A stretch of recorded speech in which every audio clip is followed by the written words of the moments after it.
আসসালামু আলাইকুম। একটা মানুষের মৃত্যু মানে একটা পরিবারের মৃত্যু। একজন কর্মক্ষম ব্যক্তির মৃত্যু মানে একটা পরিবারের মৃত্যু। অতএব গতকাল রাত্রে থেকে কিছু বিচ্ছিন্ন ঘটনার কানে আসতেছে, চোখে ভাসতেছে। আমি সবার কাছে অনুরোধ করব, আমার এলাকাবাসী সহ নেতাকর্মী যারা আছেন সবার কাছে অনুরোধ করব, কারো বাসা বাড়িতে আগুন ভাঙচুর লুটপাট করা যাবে না।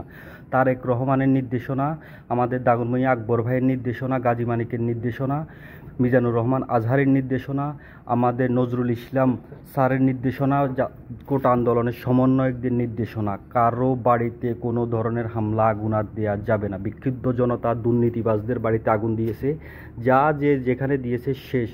এর বাইরে আর কোথাও কোনো ধরনের সহিংসতা করা যাবে না। কেউ আইন নিজের হাতে তুলে দেবেন না। আমরা দেখতে পাচ্ছি কিছু হাইব্রিড নতুন করে ঢুকে, তারা দলের না, কিছু গাঞ্জাডিও এখানে আছে, তারা এই সমস্ত ঘটনা ঘটাইতেছে। প্লিজ দল এগুলার দায়ভার নেবে না। তারেক রহমানের সরাসরি নির্দেশনা, আমরা আমাদের খেলাপথের স্টাইলে যারা আমাদের উপর জুলুম করেছে প্রয়োজনে তাদেরকে ক্ষমা করে দেব।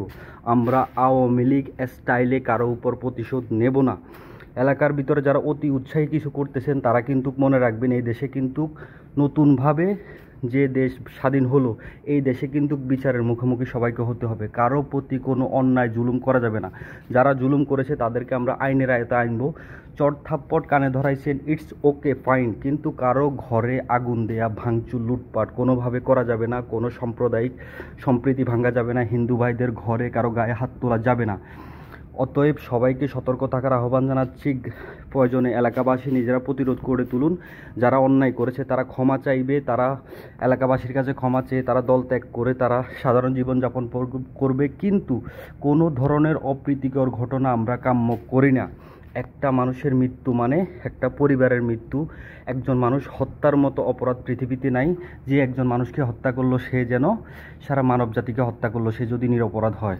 অতএব যারা বড় বড় দুর্নীতিবাজ তাদের বাসা বাড়িতে এমপি মন্ত্রীদের আগুন দিয়েছে, এটা নিয়ে অনেকেরই কোনো দ্বিমত নাই, যা হওয়ার হয়ে গেছে। কিন্তু সাধারণ নেতাকর্মী যারা বিভিন্ন প্রয়োজনে যারা এখনও দিন আনি দিন খায়, তারা ভুল করছে, অনেকে ভুল শুধরাবে, কিন্তু কারো বাসা বাড়িতে পরিবারের উপর আঘাত করবেন না প্লিজ। এই জিনিসগুলো মানুষ এখন বিক্ষুব্ধ হয়ে যাবে। একটা ঘটনা কিন্তু আবার সে কোনো মোড় ঘুরে দিতে পারে। সুতরাং সবার কাছে অনুরোধ, তারেক রহমানের অনুরোধ, খালেদা জিয়ার অনুরোধ, আমি আমার এলাকার যারা আছেন বিশেষ করে দিদার ভাইকে বলবো এলাকায় ফোন দিয়ে সবাইকে নিষেধ করেন। গাজী মানিক, আমাদের আকবর ভাই, আমাদের ইউনিয়নের নিজাম ভাই, তারপরে হচ্ছে আমি গতকালকে জিকু ভাইকে আমি ভয়েস দিয়েছি, যাতে এলাকার ভিতরে কোনো অতি উৎসাহী হয়ে কেউ যাতে এ ধরনের কিছু করতে না পারে। আমাদের দল এটার দায় নেবে না, বিএনপি এটার দায় নেবে না। যদি কেউ অতি উৎসাহী হয়ে কারো কোনো জানমালের ক্ষতি করেন, এটা কিন্তু আপনারা পরবর্তীতে জবাবদিহি করতে হবে বলে রাখতেছি। দল কোনোভাবেই দায় নেবে না। যারা নির্যাতিত হয়েছেন, যারা এতদিন শ্রম দিয়েছেন, ঘাম দিয়েছেন, তারা সেটার ফল পাবেন, কিন্তু হাইব্রিডদের সাথে নিয়ে কোনো ধরনের কোনো অপ্রীতিকর ঘটনা ঘটাবেন না।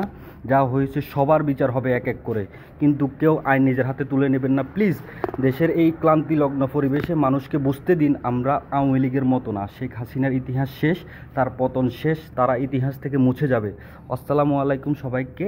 আরেকবার সবাই প্লিজ জিনিসটা যদি কেউ পারেন আপনারা শেয়ার করে দিবেন।